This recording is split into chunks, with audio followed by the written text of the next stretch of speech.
Hello, and welcome to another MarketMuse content strategy webinar in our series. I'm Jeff Coyle, the co-founder of MarketMuse, and today we're speaking to an amazing guest, good friend of mine, amazing SEO, amazing business person, investor, just steward of digital marketing. And I'm going to tease who that is in a second while we do a little bit of housekeeping.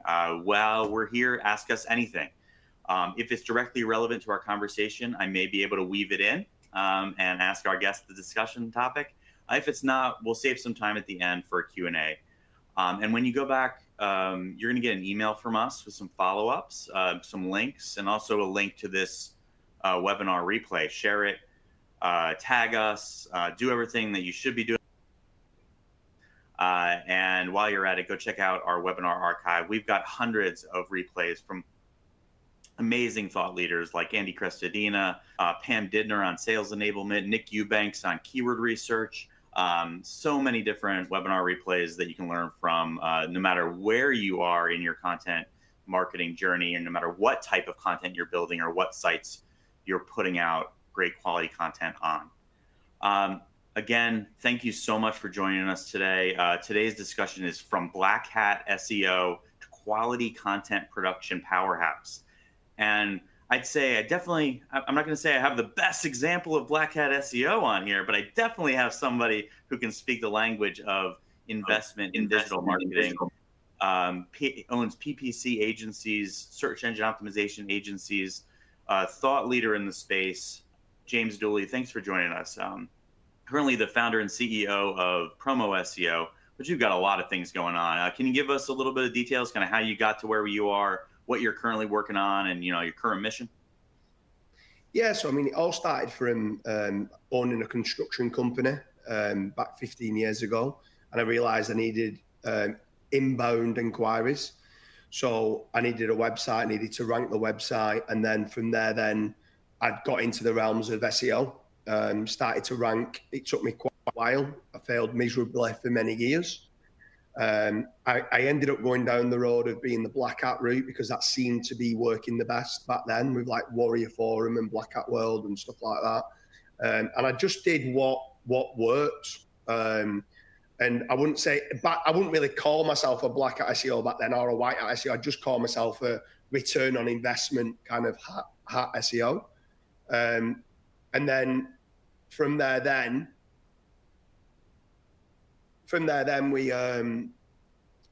we started to realize we could do what we've done for our own sites for other people's websites. And then we got into doing lead generation for customers who give us work. And then we just built it out from there, and then roll on like Panda and Penguin and every other update that there's been. There's been a lot of ups and downs throughout the journey. But we've learned from it. We've built our own in-house testing team to see what's working and what's not working. And yeah, the money that we've kind of earned along the way, we've reinvested quite nicely in bricks and mortar type companies, digital companies, link building agencies, content agencies, social media ads agencies, PPC agencies. We try to do a whole holistic approach of everything related to trying to generate inquiries and business online. Nice. And yeah, that's what I always love about speaking with you, is that there's a focus on testing. There's a focus on, is this speculative? Is this a reasonably tested, or is this truly conclusive? And that's been, really consistent. And then, you are not just focused on, one channel, you're looking at paid. You're also focused on lead generation, being one of the leaders in a number of verticals in the UK. So I really appreciate that. And that's why I wanted to have you on this discussion today, because there's a lot of uncertainty in this space right now. I've actually saw today a number of posts about how, businesses that were recently impacted by quality constraints can't recover, or they're not going to recover, or it's going to take them, years to recover. I mean, my response is that it's going to be difficult if you've made lots of, bad choices, or choices that are now vetting as bad. But, that it's not a lost hope here. There's a path to high quality. And so I would love to learn more about your approach to content, and then again, how you see recovery right now, like prevailing. Yeah, so I mean, back in the old days, I used to cheap out on content, and then I used to just hit it with backlinks, and that's kind of how it used to work.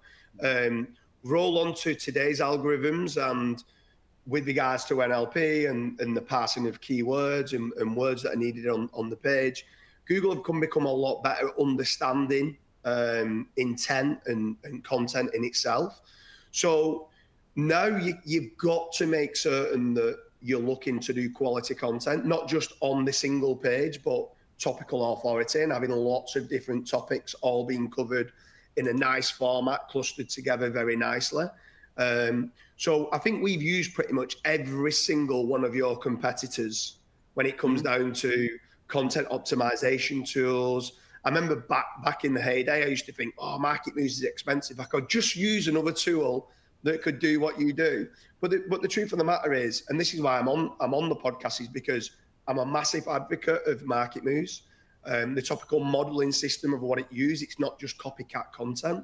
It's not just doing correlation of content, which does not work.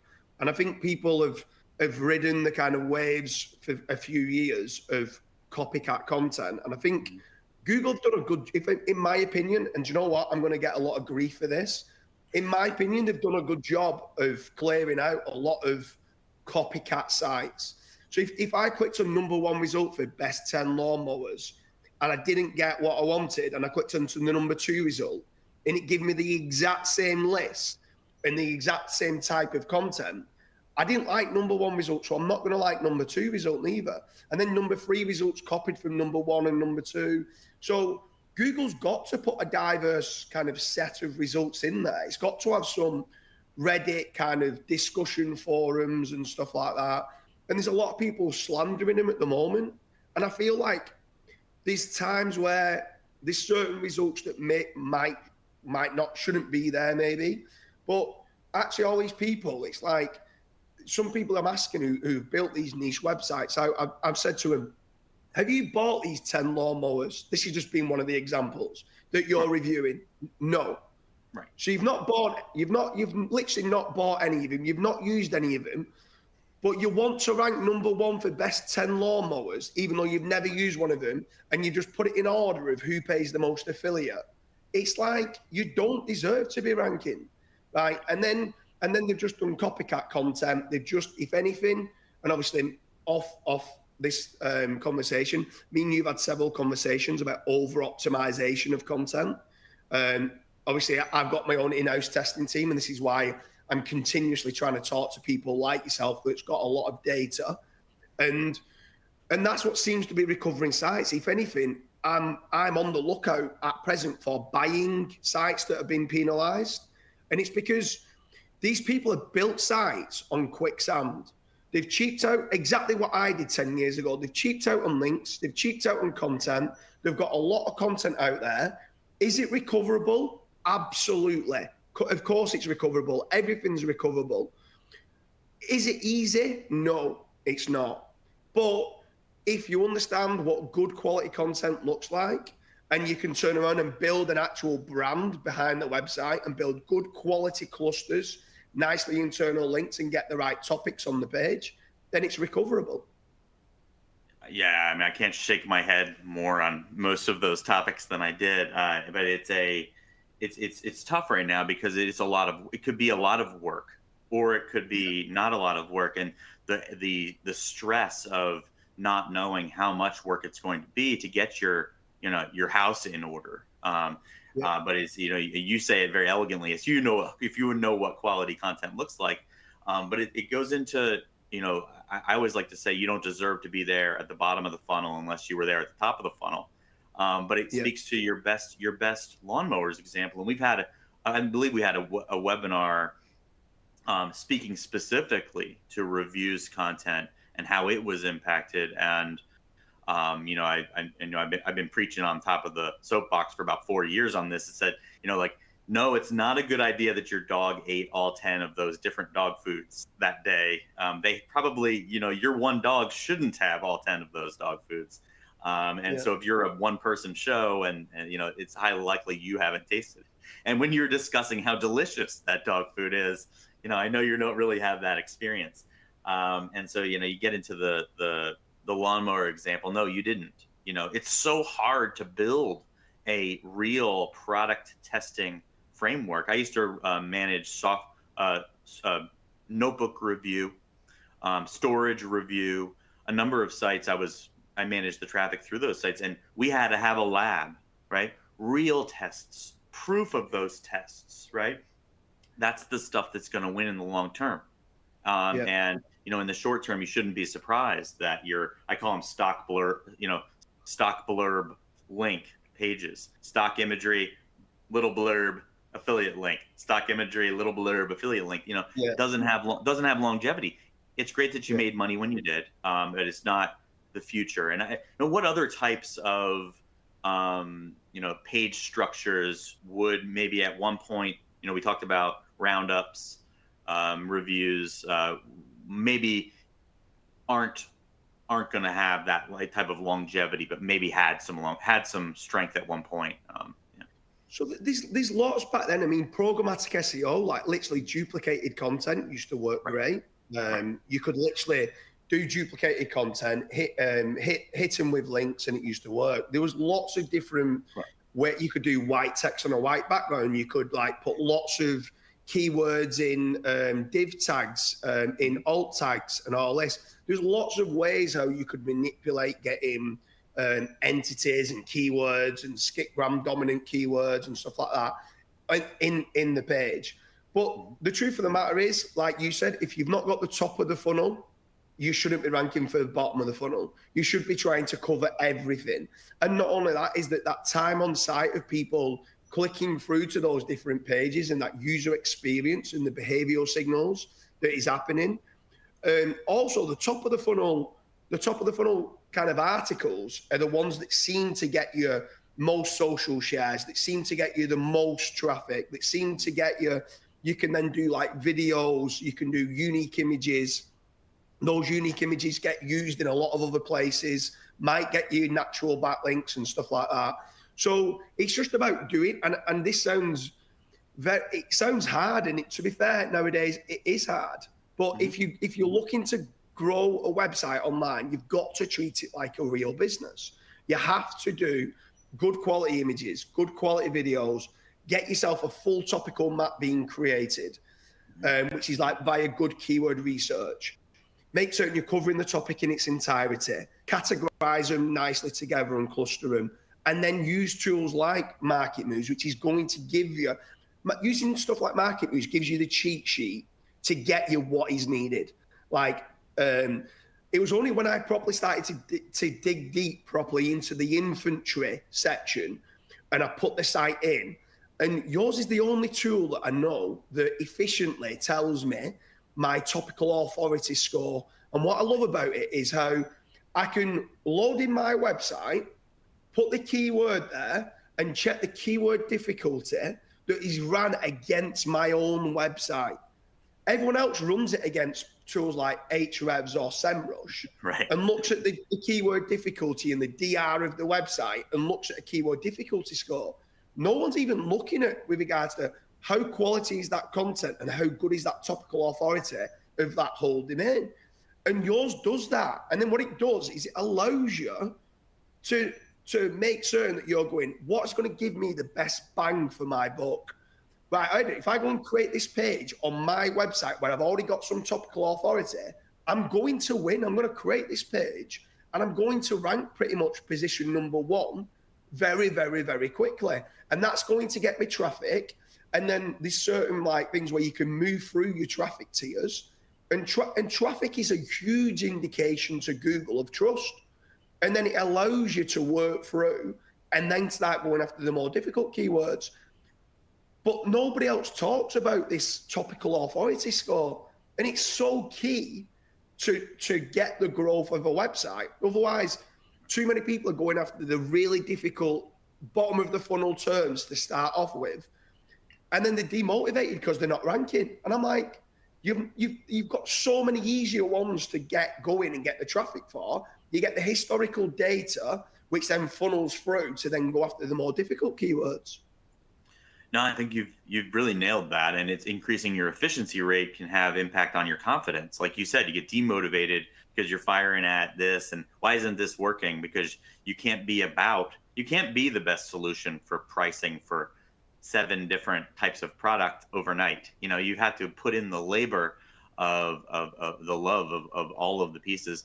I'd love your sense of, and something that you've been very successful in is keeping your content differentiated, even when, or explicitly when, you see that a market is maybe copycat or diluted by copycats. And I always like to say, right now, especially with the unlimited supply of content that generative AI creates, it's even more important for your early stage awareness content to be wildly differentiated. It's, you can't live on a generic what is, and I used to run whatis.com. I know you can't live on a generic what is site. You can't live on a generic definition. You can't live on a generic guide or a duplicated guide anymore. It's got to be different. How do you take something that the industry might think it's cut and dry, right? It's a simple answer or it's a simple page, and turn it into something differentiated? How do you make that your standard? And I know you do that. Well, I mean, the biggest part of it was when we actually first start and we employ content writers, we get them to play the game Guess Who.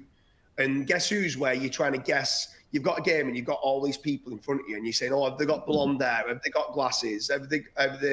And you're trying to find out who it is. And we get them to do that. And the reason why we start to get them to play that game is because we want to try to come up with ideas that's information gain. And the information gain pattern is key. And we knew that AI was coming out, and we knew that everyone was doing copycat content. And we was like, we need to do something that's different. Like, if everyone's 1, 2, 3, 4, 5, 6, 7, 8 are all the same, if everyone's saying how amazing this review is, maybe we've got to go against the grain and say what's bad about it, right? We can still give a few of the positives, but we can say, well, wait on a minute, this isn't good, and this isn't good, and this isn't, and sometimes go completely against what others are saying. And Google likes throwing in a wild card.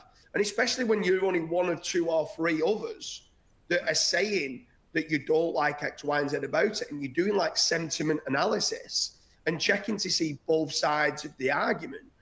When you're starting doing stuff like that, then you are different, and Google loves you for it because you're giving something back to the readers, which is different. If you don't like number 1 result, well, they want to show number 2 result that's different to number 1 result.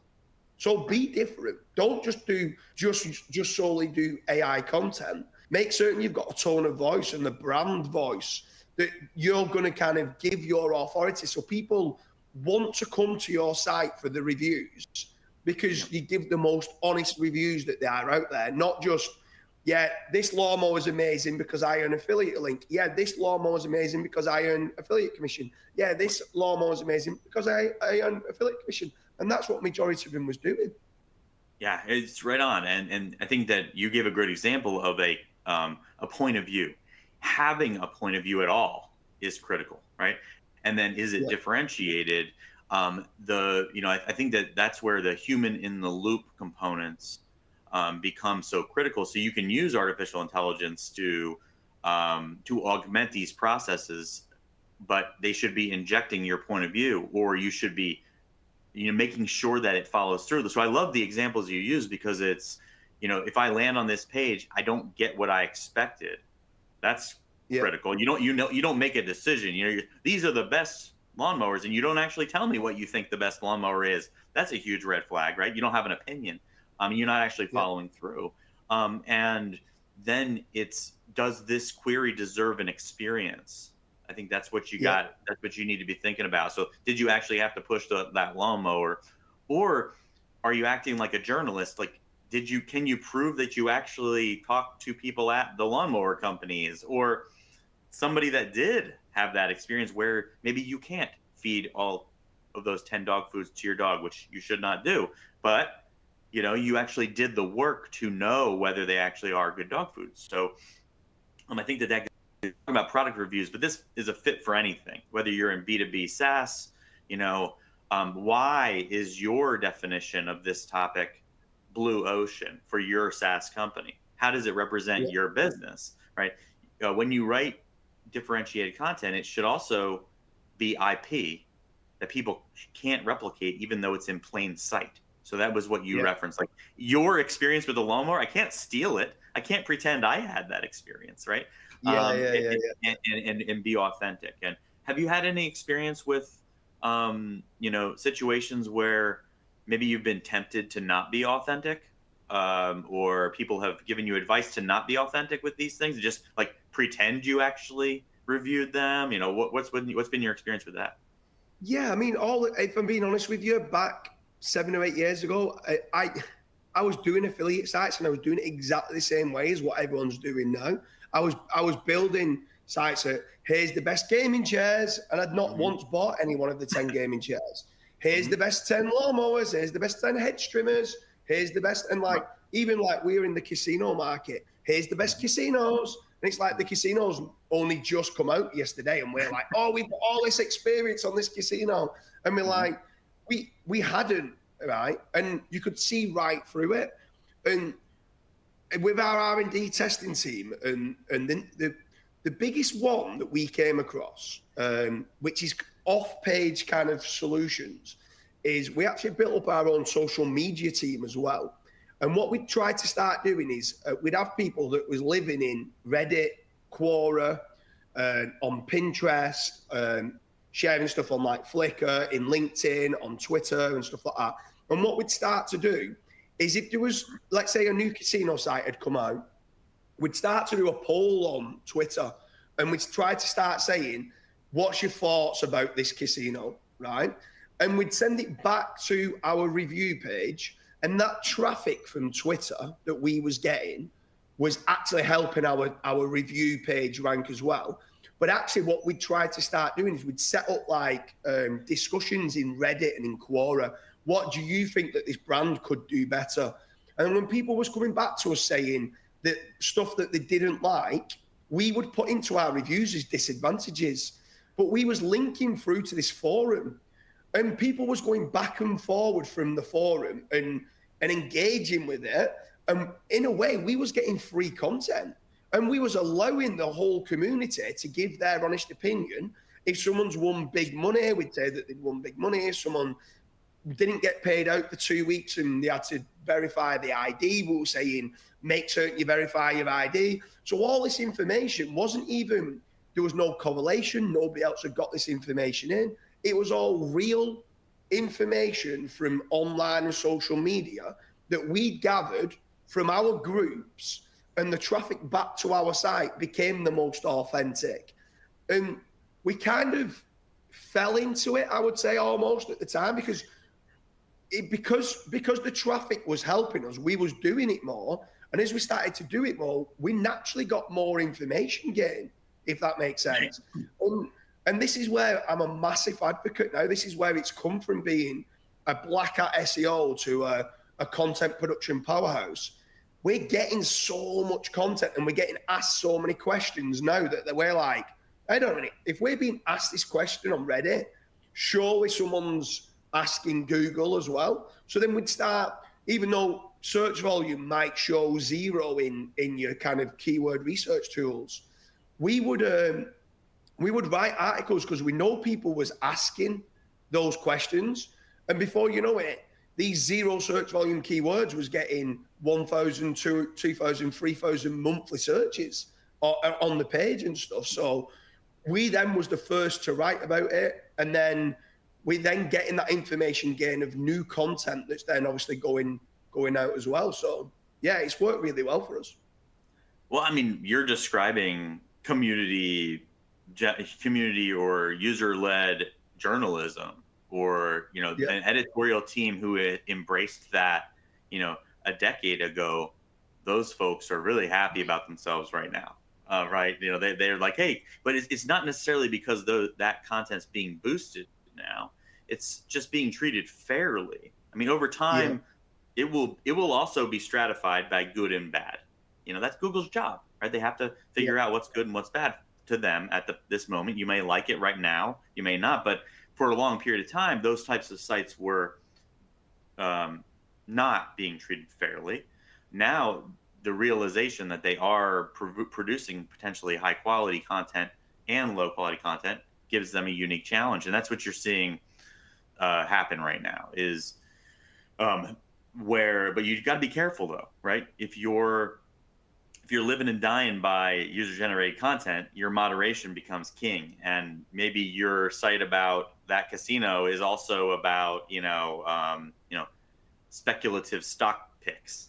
I'm just making that up, but you got to be careful. Like, you don't want to live on that topic. You're living on the other topic. So it's there. You just got to acknowledge it, much like you would have if you had, a low quality section of your site.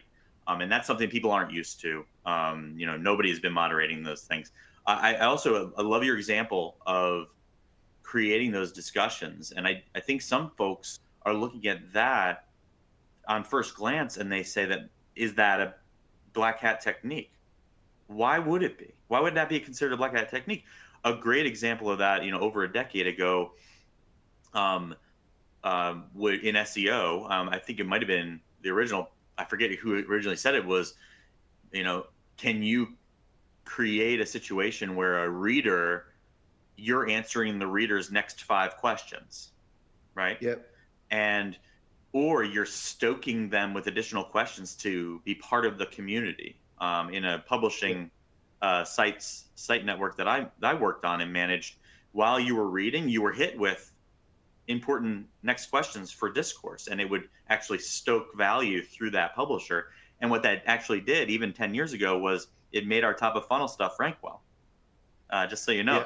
So the fact that we were having that middle of the funnel troubleshooting, community engagement discussion actually would make that early stage awareness stuff perform well. That's a little bit of a secret sauce type of thing. But you're talking about the exact same thing. Have you had that though experience?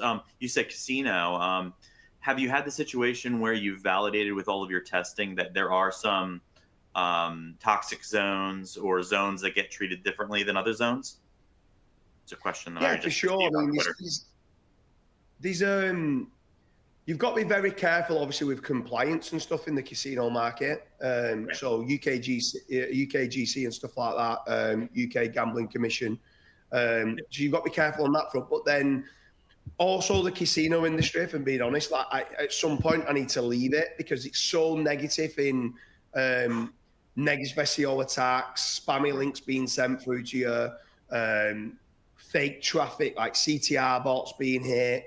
And it just opens up a massive can of worms of something. It's already difficult enough to get a technically well-built site, write good quality content, do topical authority, and try to naturally acquire some links. But then to throw on top of that you need protection and bodyguards on the front of your house and a moat around your castle to make certain that you don't get taken down, it becomes difficult. So you encounter different types of problems.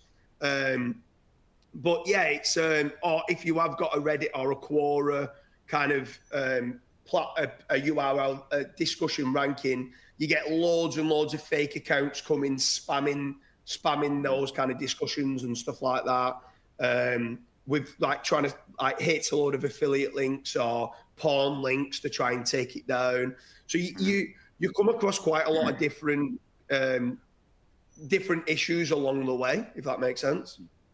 No, I think what my experience in that I have is, I'm an investor in and I have worked in that space for quite some time as well. And speaking from experience, it's the brands that have amazing content and amazing communities.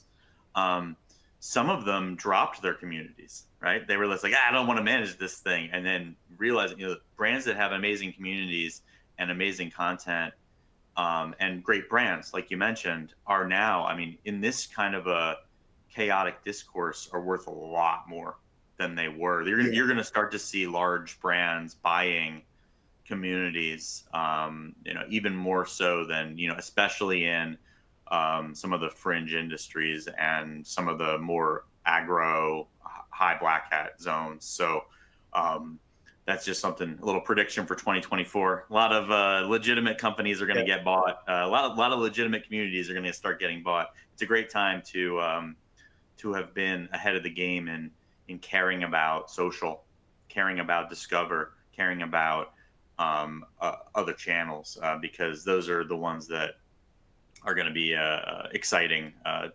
assets. The valuations are probably too low right now. They'll probably go up.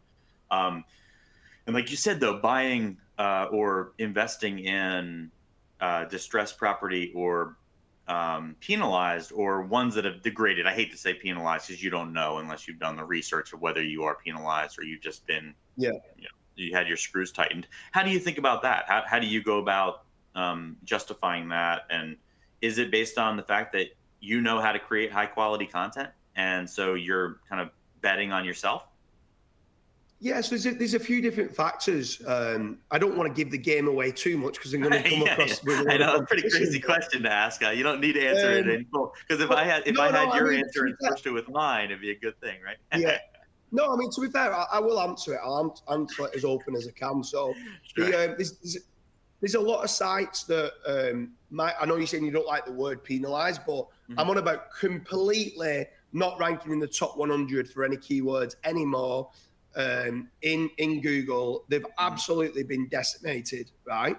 But some of these people don't realize, and I'm very, very, very surprised at this at the moment, that how many people I speak to that own these big affiliate sites that was once earning £200,000-300,000 a month in commissions, that now have dropped and they get no traffic anymore in Google, but they're still earning 20, 30,000 a month, and they're not certain why. And actually, we know the reason why. And I'll be honest with you, like, this is what people now need to try to start doing.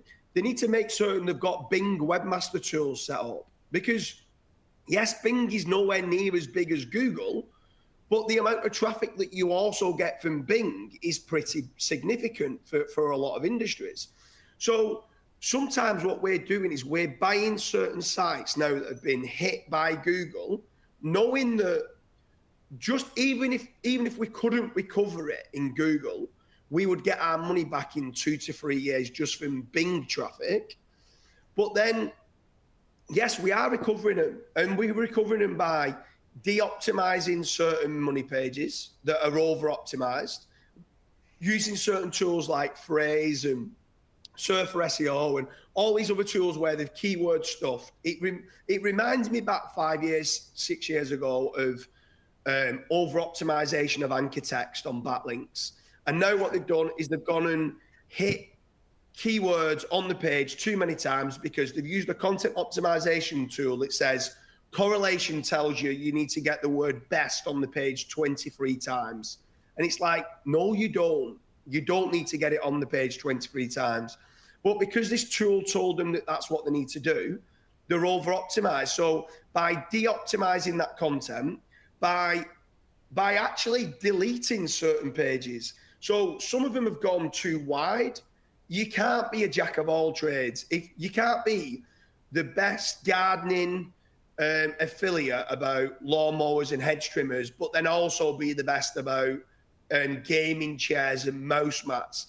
Niche down into what you're good at. Is it technology? Is it gardening? Is it whatever it is that you want to go down? So if you're not ranking well for gaming, get rid of that cluster, delete it off the site, focus on what you might have some topical authority in, and then double down on that niche. De-optimize the money pages, build out pages that you're missing, get the nice clusters being set back up. And yes, we're recovering a lot of sites from the helpful content update, but is it easy? No. Does it cost quite a lot of money? Yes. It's almost like you need to, all these people have built, like I said, they built the property on quicksand. You now need to get the foundations set back up, make certain you're looking at it as being a real business, put telephone numbers on the website, an address on the website, an email address, and about us, a meet the team, a careers page. Just look like a real business. Try to get unique imageries. Try to get videos, if you can, of using the tools that's unique on your channel, and have these differentiator reviews if you can, to be different to what some of us have got. So there's a lot there that you need to do. Can you recover? The answer is a firm yes, you can. Yeah, I love the idea of looking at a page and saying, what is it that I'm bringing or that my site's bringing to this topic that no one else can? Because maybe I Yeah, have a data source or I have a certain level of expertise, or what's a story I can tell, right? That no one yeah, else can. No one else can tell that story, and why, right? You have your experience in, in search and externally with gaming and with, racing and all this stuff, and that gives you that mystique that allows it to follow through. Does your site do that? And I think that that's where most folks need that remediation. And then it's where you have, you mentioned over optimization. I think that over optimization comes in a lot of different flavors, as you've mentioned. And, yep. Just being real and saying, like, should this page, should this page be all things to all people, right? I think that there was a lot of misinformation in the market about what cannibalization was, what internal links should be. And I think that you really need to go back to basics and think critically about what a user would expect. And the user does not expect this crazy over optimized page that is totally generic and doesn't provide any value. It's just not Yeah. not appealing to that mission. So I thought that was cool. So when you're creating content now and planning, what can you say that speaks to that process? Like, why would you consider yourself kind of the producing in a way that's novel or kind of best in breed or best class right now? So we try to make certain we don't play hide and seek with our content, that we're very, very concise in giving the answers. It doesn't need all the fluff to get keywords on the page. We try to think for the reader and the user first. We try to make them that it's media rich, like you said, with unique images, unique videos. And I've spoken a few times about over optimization. Well, actually, the algorithm is an algorithm, and it is basic math, right? I'm not saying it's basic math. It's not basic. It's very difficult, but it's a formula. And there's also, you can be under optimized. So again, going back to your infantry tool, when you're also looking at the topical authority of the site, you can very quickly start to understand what pages are under optimized. And you can work yourself on those pages, and you can start to make certain that, have I covered all the questions that people might have on that page topic? If not, well, let's start answering those questions. Have I covered the whole topic of what they might want to know about what it is? No. Okay, well, let's cover it. But then also make certain that from what MarketMuse pulls out with regards to topic modeling, when you start looking at certain topics that you've not covered, when you're going into research, you start quickly realizing, hold on a minute, yeah, people would want to know about this, this, and this. Right. So then it's a cheat sheet. It is completely a cheat sheet. You're in an exam and you've got the answers. Work through the answers and think about what the user wants, and make certain you're optimized, not over optimized, but optimized enough to give what they want, and have the differentiator factors as well. I think that what you just said, I mean, I wish I could replay that to everybody who comes to our website, because it's right now it is about being smart and being sharp and interpreting data. I'm actually working on some things, and MarketMuse is working on some things that helps you interpret that data into editorial angles and ways to cover a topic, and get you a little bit further along with being a better content strategist. But what you described is so awesome. Like I was speaking with a content strategist for a Fortune 500 company, and they said almost the exact same thing you did. They're like, this is my blind spot detector. Like, I might have forgotten that angle. I might have forgotten that. Oh yeah, because it's in my world where all I do all day is review lawnmowers. I think that everybody knows how to, sharpen a blade. So I wouldn't even mention it. because it's sharpening blades is just obvious. You do it. Yeah. And brewing. I might not mention the alcohol volume. Or calculate what IBU means. Because if you don't know what that is, right? What are you doing, right? But you forget that having that reminder that comes from a place of expertise, you might have completely forgotten that. So I love that, because what you're doing is actually intent analysis through your own skills. It's a skill that you have to develop. So I think a lot of people, they go into these SEO tools, they see a list of words. First of all, they think it's a list of words that they have to pump in. It's not. These are things you have to make part of your story, right? Because in MarketMuse's case, and this is a 3-dimensional model that we smush into a list. It's not. There's more to it that we can't show you, obviously, because it wouldn't make sense.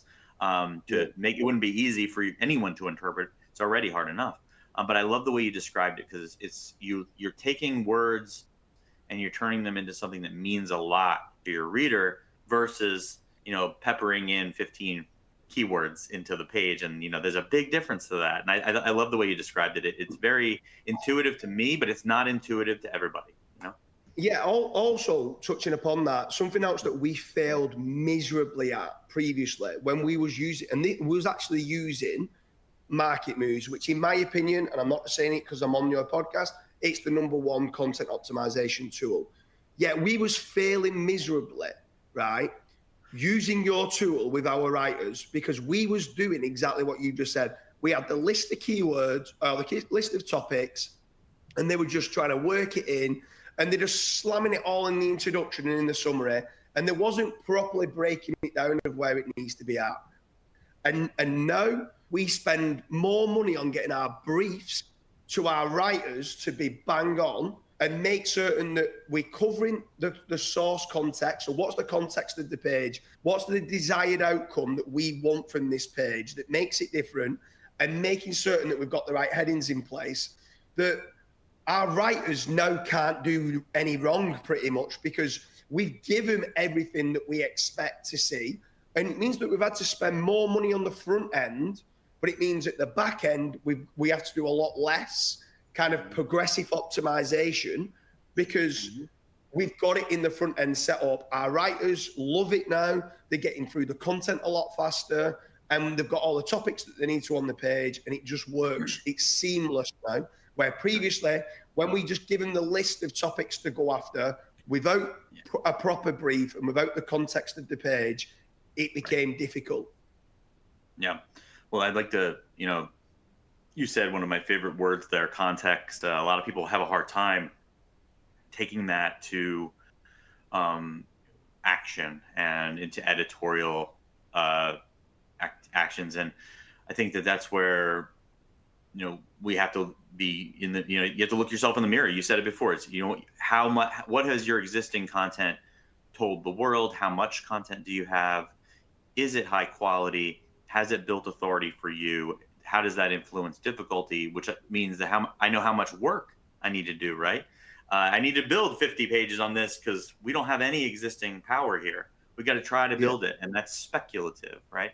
So how do you justify kind of doing so much work on testing is one, and because you're doing a lot, and then how do you take speculative shots now when you have to invest a lot more into content? Are you still taking a lot of shots, or is it less so with kind of the changes, or you're trying to be more absolutely. We're investing more than we ever have invested ever. I feel that the opportunity, if you know what you're doing, is better than it's ever been, ever, because there's so many people now at present that's got uncertainty, and there's so many people that are using the wrong tools. They're buying the wrong type of toxic links.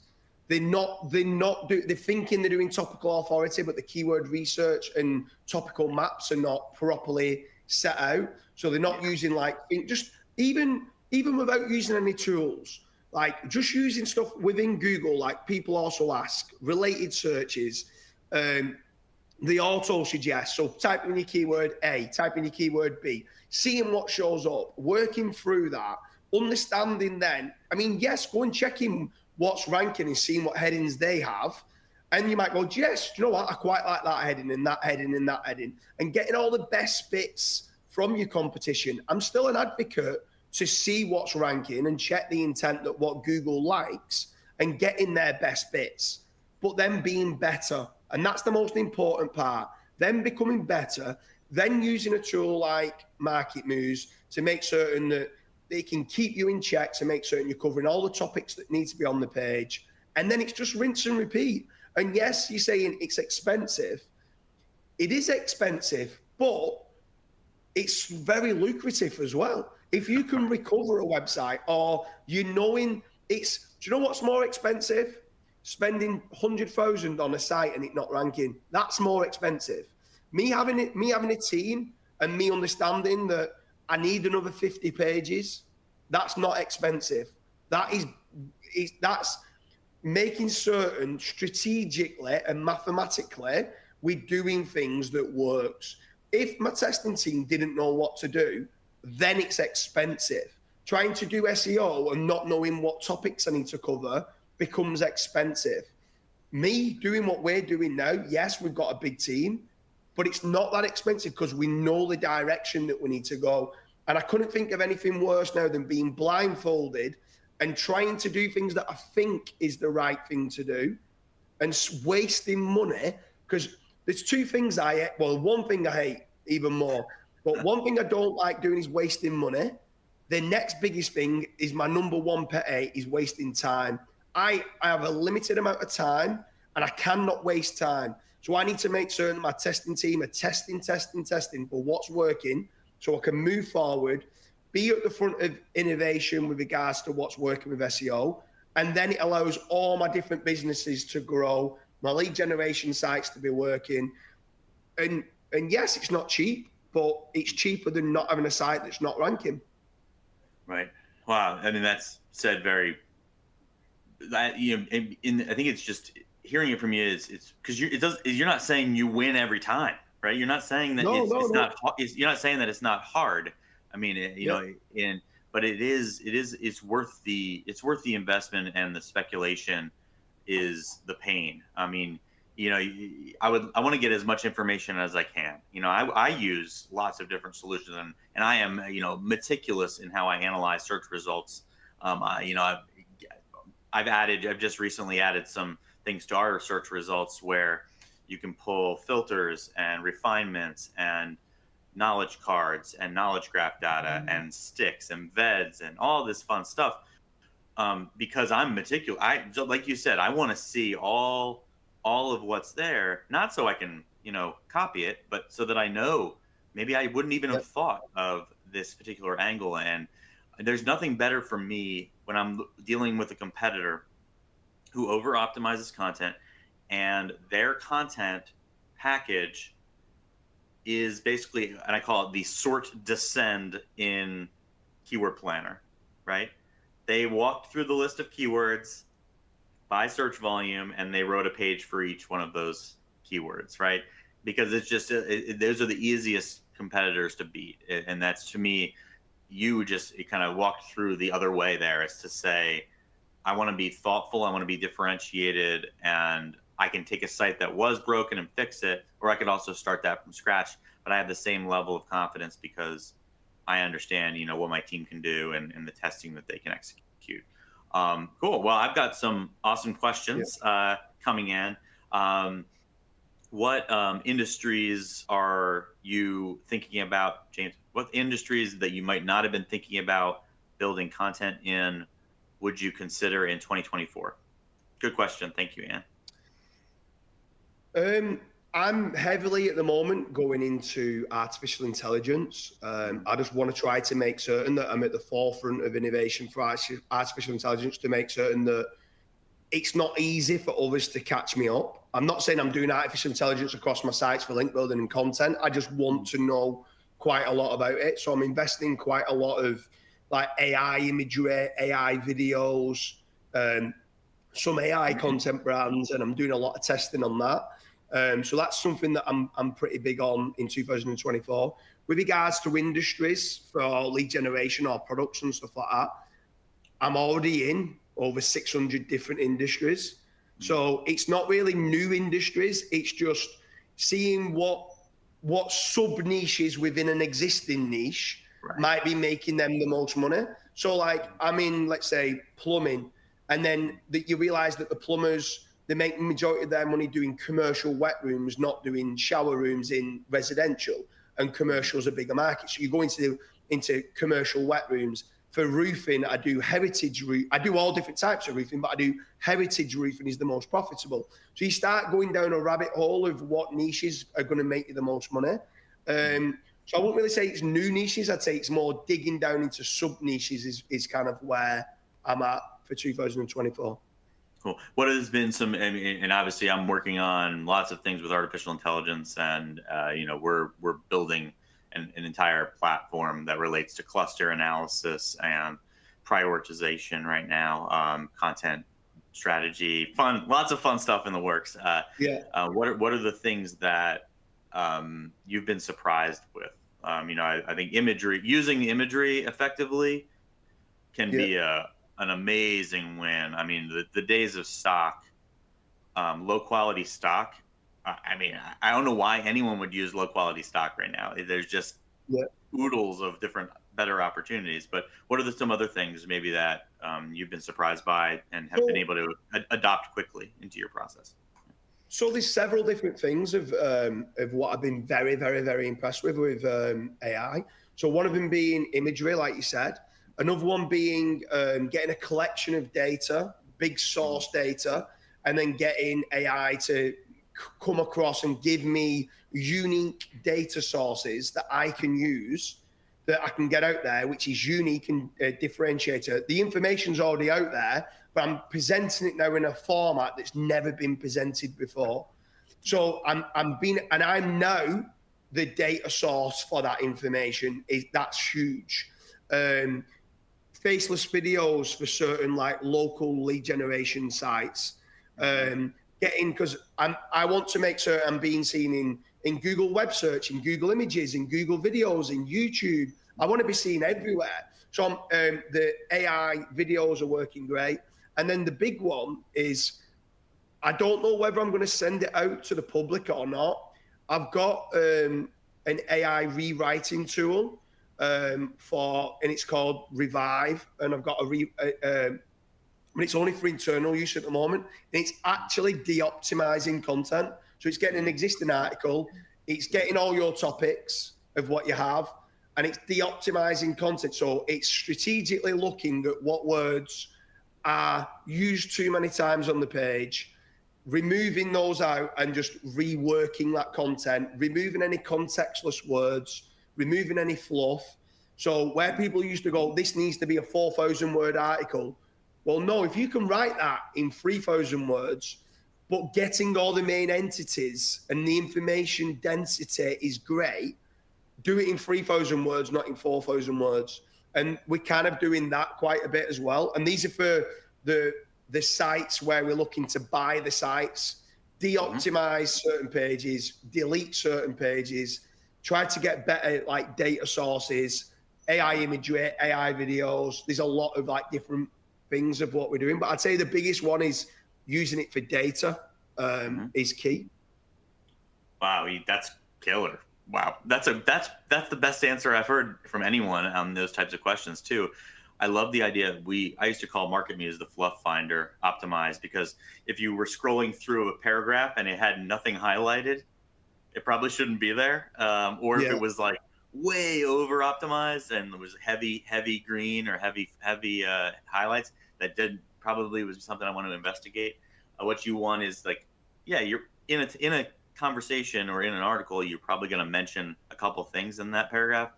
You don't want it too high, too low. But yeah, the 10,000 word article that tries to tell you, everything about beekeeping as well as zebras, it's not really doing the job. So I love that. I love the idea of, so I'm really into kind of blue ocean marketing, and you touched on it. And when I define it, it's what data does my company have, or do I know that no one else knows? But you did a little spin on that I loved, which was no one has ever presented this angle on this data yet. I think there's a market to really be thinking about that. I've been thinking about that in a particular industry in which I write, which most people know about, but it involves a particular liquid that I produce. But that's something that's a constant goal, is what information do I have, and then what information isn't presented well. And I think that's amazing advice. All right, well, James, this has been amazing conversation. I think there's a lot of people that think that you can't recover sites right now. It's hard work. People have learned. I think that you really got to examine what low quality gray hat, black hat techniques might you still have trauma from or examples of on your sites, and be real. Make sure your mirror is clear. And that includes low quality backlink profiles, as well as cross-link profiles. But I'll give you what other things should they be thinking about? Should this audience be thinking about when they're thinking about getting to being focused again on content? Maybe they gave up on content. They're like, man, I just need to do PPC. But that content can win. We've got to invest. We've got to be sharp. What would you give it for advice? And I'll give you the last word on that. So I'd say there's three things that people need to look at. One is, if you've got a site that has been hit and it was earning some good money, I'm not just saying it because I'm on the MarketMuse podcast. Go and get the infantry set up and run it against the whole domain. Go and see what topical authority you actually have that's ran against MarketMuse. Go and optimize your least optimized pages that MarketMuse is saying. Go and get that higher optimized. Go and then find, if you haven't got the highest score on topical authority, go and do a proper topical map to cover that specific topic. Then go and tick all the boxes for EEAT. Just tick the boxes. It costs next to no money to go and get yourself a privacy policy, a cookie policy, get a telephone number, get an address. And then if you have been buying backlinks, maybe go out and get yourself a proper disavow. So just remove the toxic. There's so many guest post link farms. There's so many people that are thinking of buying good quality links, and they're actually just PBNs, and they're actually very, very toxic. And too many people are talking about DR as being the only metric and not talking about trust and toxicity. So I would say EEAT, getting yourself a disavow to remove toxic backlinks, and then properly go and get the infantry set up with MarketMuse. Run it against the whole domain. Don't just do research at page by page level. You have to run it against the whole domain to get the full story. And they're the main three parts of recovering a site. Thanks, James. That is a pleasure. And if anyone doesn't know how to reach you, how to reach out to you, how can they get in touch with you? You are a wealth of knowledge. I want to get 3 more zeros for your hat. So how can they get in touch with you? I've got jamesdooley.com. I've only actually just started in the last 6 months doing my own personal branding. I try to always hustle in silence and let success be the noise. I was a massive advocate of building brands. I kind of like keeping myself to myself. I'm a family man. But recently, I think because a lot of the fluff and a lot of the SEO myths that was being shared out online, I felt like I needed to come out a little bit more to share some knowledge with people, to make certain that they don't do what I did for many years and waste a lot of money and waste a lot of time. I'm at a position where, and I don't mean this in an arrogant way, I don't need to work another day in my life, but I absolutely love innovation of SEO. I love the industry. I love networking in the industry. I've got jamesdooley.com. I've nothing really to sell. I do lead generation and I've got brands and stuff, but myself personally, I don't really sell anything, but I've got jamesdooley.com, and from there you should see like my Twitter, my YouTube, my Facebook and stuff like that, where you can come and connect on there and we can have debates, or you can ask me any questions that you want. Awesome. It's been a pleasure. Always just get my brain pumping, get excited about search, get excited about content every time I talk to you. And it's been wonderful having you on the show. And I think that I can think off the top of my head about 18 to 20 amazing takeaways, and you can't ask for more than that. on a Wednesday. I think today is Wednesday, right? Oh, today's Happy Valentine's Day. So James, Happy Valentine's Day. Yeah, Happy Valentine's. Yeah, I think you're my Valentine today, because it just leaves me with hope, leaves me with happiness, and I just really appreciate the time and the efforts. And if anyone has any questions for me, Jeffrey_Coyle on the X Twitter, LinkedIn, I answer everything, and as long as you're not asking me for links. And Jeff@MarketMuse.com. I'd put my cell phone on here if I could. And James, you know that. I'll talk to you later, and thanks again. Yeah. See ya. Cheers, Jeff. Cheers.